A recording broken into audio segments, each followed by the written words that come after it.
Ladies and gentlemen of the Poet Warriors, I am your host today, The Bibby. And today I am here with a very special review. By a very underrated writer, The Bays, and his latest novel, which I had the pleasure and the privilege of being one of his beta readers. This novel is called Seeing the Elephant. I wish I had a cover art photo to show you. Alas, early in development, potentially soon. Seeing the Elephant. Wow. Wow. If you guys haven't seen my review of The Bays' first novel that we talked about here at the Poet Warriors, An Expectation of Plenty, I'll leave a link down below in the comment section to that video, so you should go and watch that first before this one, because I'm going to reference him and... Will you stop barking, please? Him and his writing style and how it's developed, and, you know, comparisons and contrastings to the different novels, and not comparing them, because they're two separate pieces of works and they're very, very different. Just references to and fro. So go watch that first, then come back here. Anyway, Seeing the Elephant, dude. Seeing the Elephant takes place in very, very early stages San Francisco. You know, set during the gold rush. Everyone's heading over there trying to make their fortune start anew. Like that. Like this one. Like that one.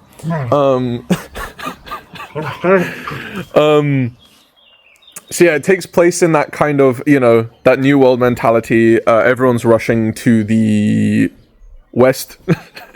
Out to California, out to San Francisco, in the hopes to make their fortune in the gold rush.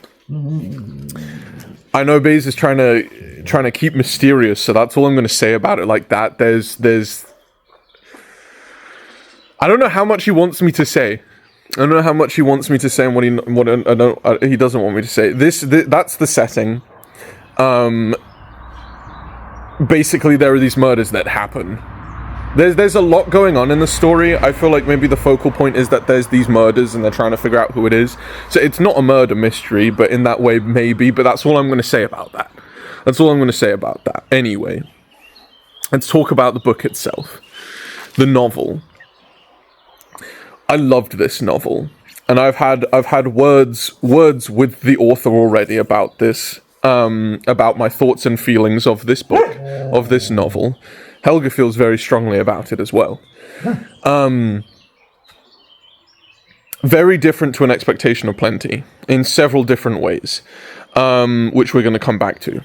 Seeing the Elephant is a very, very... Words to describe it. Brutal, primal, very raw, very, very animalistic.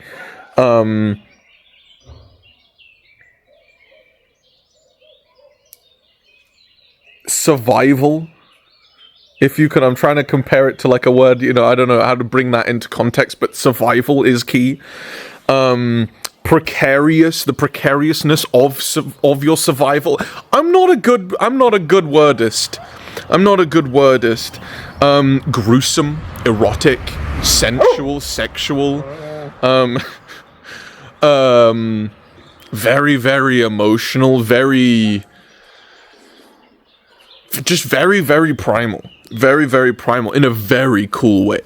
And I think that for me, and I told this to Bays, like the rawness and the primality of the book, the animalisticness is what carried the book for me, the novel for me.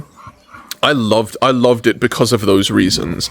A lot of the characters are named after animals. Everything is described as lots of similes to animals.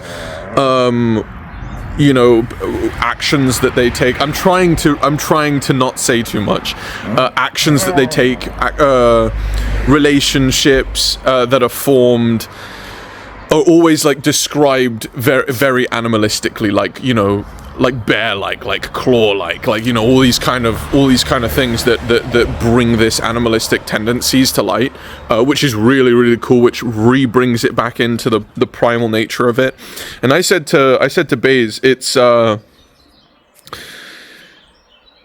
of that helps to push up and elevate the main kind of meat of the novel being that survival aspect, that the precariousness of their lives, and how any wrong turn and they're sinking in the San Franciscan mud like the other dead bodies, and their lives are suspended on these very, very delicate tightropes.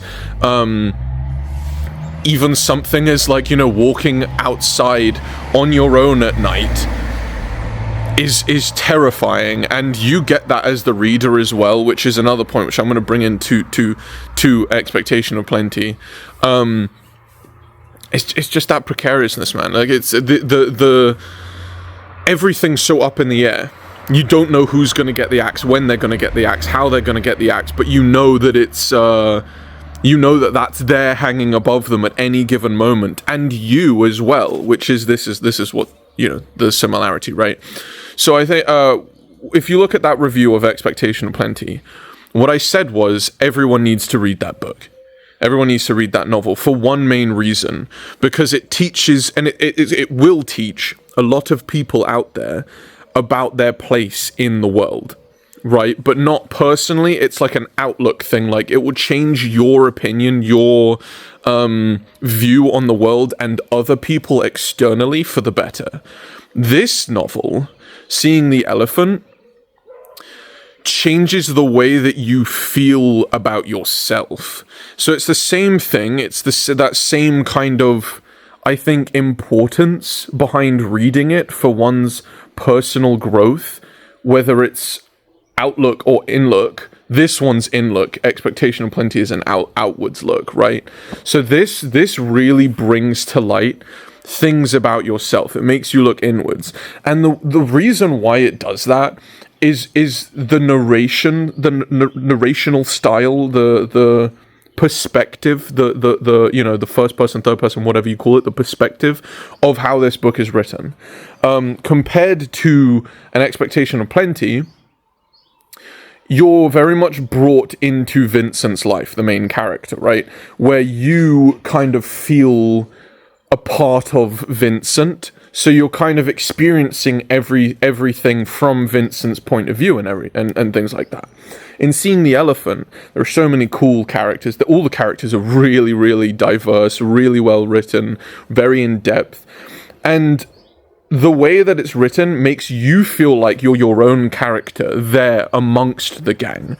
So rather like you're feeling like you're the main character, it brings you in almost how I felt when I was reading the novel, that I was one of the characters in the novel, like an undisclosed character, which made me feel and spark all of these thoughts and emotions throughout the novel that I probably typically wouldn't feel reading a novel or a book.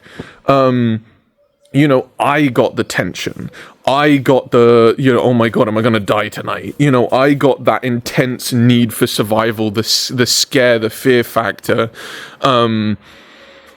the worry, the eureka moments. I got all of that because I felt involved in that way in the novel, which was very, very cool. And that's done through the narrational style, through the language, through the descriptiveness.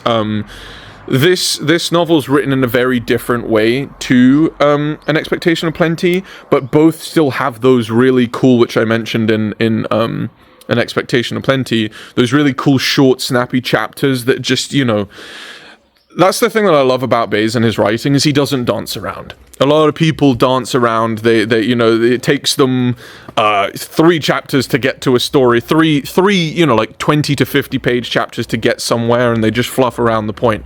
No, Bays in both books, especially this one, it's straight in there, straight to the point. It's non-stop, you know, which just again adds to that almost. In this novel, it added to that kind of chaotic Animal Kingdom kind of vibe that you feel that you're a part of. Like, it's eat or be eaten. You know, there are prey and there are the prey, the predators. There's a food chain in it, right? And you're constantly reminded of that, which adds to just that sense of like, there's never a time where you're relaxed. There's never a time where it's like, okay, you know what I mean? One point which I did find very interesting as well, which I will end on this one, which I liked very much, is the uniqueness of the characters, which I mentioned, but specifically the main character, who I forget his name, is a homosexual, which I said to Bays, I said, this is like one of the things that I really liked. Obviously, this is set in a time where that's a no-go, right? Or unacceptable. Not accepted, sorry. And, you know, they would kill you for things like that. They would hang you or find a way to, you know, deal with you. That's just what it was back then, right? Which, again, adds to that precariousness, because, I mean, that secret alone, on top of all of his survival aspects, you know, it's like, oh, are they going to find out about that? And is that what's going to get him? And, you know, that kind of thing. But then going back to me feeling like I'm my own character in there, like I'm brought into my own perspective into the story, I think that decision to make him a homosexual, which propels the storyline very, very nicely in a very natural way, also helped me immerse myself even more, because sometimes it's hard to associate with a main character, or you know, maybe 20%, 50% if you're lucky of the reader base for a novel will associate with the main character. Others won't. It's just you can't appeal to everyone, right? But this character does, because as someone reading a novel, especially someone who doesn't know that much about San Franciscan history, this is a world that, you know, any reader isn't going to be, even if you're very familiar with that history, coming and reading a new book, a new novel, you don't know what's going on. You're not cued into the story, right? That makes you feel like an outsider. Because of the main character's sexual orientation, he is also an outsider, sneaking around, you know, scared of his own thoughts even. That makes him an outsider, which connects you to, and allowed me to invest myself way more into him as a character and me into the story, because the fact that we were both outsiders unified me into the story, glued me in even more, and also forced me again to feel that infliction of, when am I gonna get, you know, people aren't gonna like me if I'm invested in this story, where's my story gonna end? You know, like, you really get that sense of being hunted the whole time, which is really very cool. Must read. As I said, Expectation of Plenty, still a must read. I think Expectation of Plenty is healthy for the world, right? That's that outlook, that world perception, world view, how you treat those around you, how you treat the world, how you want to be treated by others. This one, it sparks look inwards. You might learn something about yourself, you might not, but either way, I'm scared a pigeon's gonna poop on my head. Either way, wouldn't that be funny? Either way, it forces you to look in and maybe consider a couple of things. So take that into consideration. Can't wait for this novel to be published and released. Look forward to it. Tasty.